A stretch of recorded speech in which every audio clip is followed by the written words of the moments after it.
नमस्कार बंधुगण, स्वागत समस्त को गोटे नुआ और क्विक वीडियो रे। धन्यवाद समस्त को जो मैंने चैनल सब्सक्राइब कर लगातार मत सपोर्ट करुँच। ये वीडियो रे आम आज कथा हाँ वन टाइम एग्जाम विषय रे। आम समस्ते जाचे बहुत वर्षर व्यवधान पर वन टाइम एग्जाम आचार्य नागार्जुन यूनिवर्सिटी अपडेट देता ताले एंड अपडेट जिते आसी आम से नोटिस पाई जुलाई मासर 13 तारिख रे एग्जाम हम बोली। तो फॉर्म फिलअप सरी जाइए बर्तमान। ओके, फॉर्म फिलअप डन हो जाइए, प्राय समस्ते फॉर्म फिलअप कर देइछंती। तो एक्सपेक्टेड डेट थिला एग्जाम रो जुलाई 13 आ कोठी हबो ना एएनयू कैंपस गुंटूर रे हबो बोली एटा अपडेट आस्तला। तो बर्तमान बहुत जन मते फोन करूछंती जे सर 13 तारिख तो हो गलानी, आम टिकेट करूँ। आज बर्तमान मो वीडियो करुच्छी 9 तारिख रे, तामाने 4 दिन अच्छी। तामाने कौन संभव है 4 दिन भीतर एग्जाम हबो ना? देखंतु ए पर्यंत ऑफिशियल कौन सी नोटिस नाही एग्जाम शेड्यूल को लेकिन किसी ना बर्तमान पर्यंत। तो जी इंटरनाली आम बुझुलु एग्जाम हौ August 2nd week. Okay, August 2nd week बेलू हबार संभावना किंबा तापर ताने बर्तमान पाखापाखि गोटे मासर टाइम आपण पाखरे अच्छी पढ़ापढ़ी कहीं एग्जाम फॉर्म फिलअप हो गला बहुत पिला समय पाई नाहंती कौन पाई हमर पढ़ापढ़ी एंड बहुत पिला अच्छा जो मैंने कि 3टा सेमिस्टर 2टा सेमिस्टर एमती बाकी रखिंट।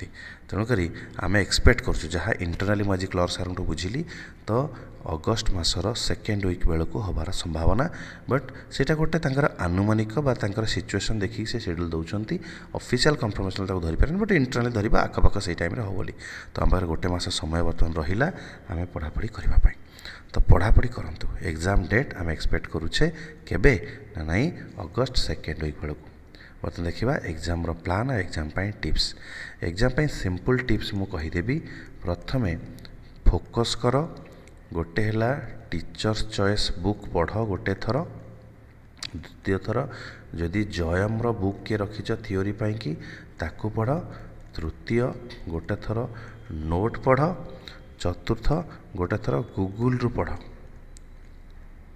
4टा जिनस गोटे थर निहाती कभर कर। पंचम राइट प्रीवियस ईयर रो क्वेश्चन आपण 20 देते 21 ताकू जानतुनी। यही जो 23 24 25 यही 23 24 25 26 भर जी एग्जाम होती 2-4 वर्षर क्वेश्चन को प्रिपेयर कर एंड इम्पोर्टाट आउ सिलेक्टेड क्वेश्चन को गोटे थर गो थ्रू कर। यही 6टा जिनस को जी गोटे गोटे थर गो थ्रू करवा परीक्षा पूर्व भलरे ताहले आमको मार्क सिक्योर करिवार भल रहिबो। एंड सबुठू मोस्ट इम्पोर्टाट होची कथा आपण निजर हैंडराइटिंग पर काम करंतु। हैंडराइटिंग को फोकस करिया पड़िबो। देन ब्लैक आउ ब्लू इंक 2टा व्यवहार हबो लेखिबा पई कि मु आउ थरे एग्जाम पूर्व कहिबी केमिति। बट एतिकी बेसिक टिप्स फॉलो करंतु। जदि किए प्रिपरेशन करूछंती मोर सपोर्ट दरकार तो दयाकरी मो कांटेक्ट नंबर रे मते व्हाट्सएप करि परिबे। मो तरफ जहाँ सपोर्ट जोगेबा कथा मो सपोर्ट करि देई पारिबी। ये हूँ मो कांटेक्ट नंबर तले चालू थी आप देखिपारे। प्लस एटी देदेली मो कांटेक्ट नंबर आप मो सहित जोगाजोग करेंगे। फर्दर जहाँ क्लियर ऑफिशियल अनऑफिशियल अपडेट मिल डेफिनेटली मुझे जनइबी जहाँफल आप प्लान करेंगे। तो बर्तमान यही 15 दिन माइंड रे प्लान किसी रखु ना, केवल गोटे प्लानिंग रहो पढ़ापढ़ी। होप मुझे सपोर्ट करें। अधिक इनफर्मेशन फॉलो करूँ। Thank you so much. Happy learning to all.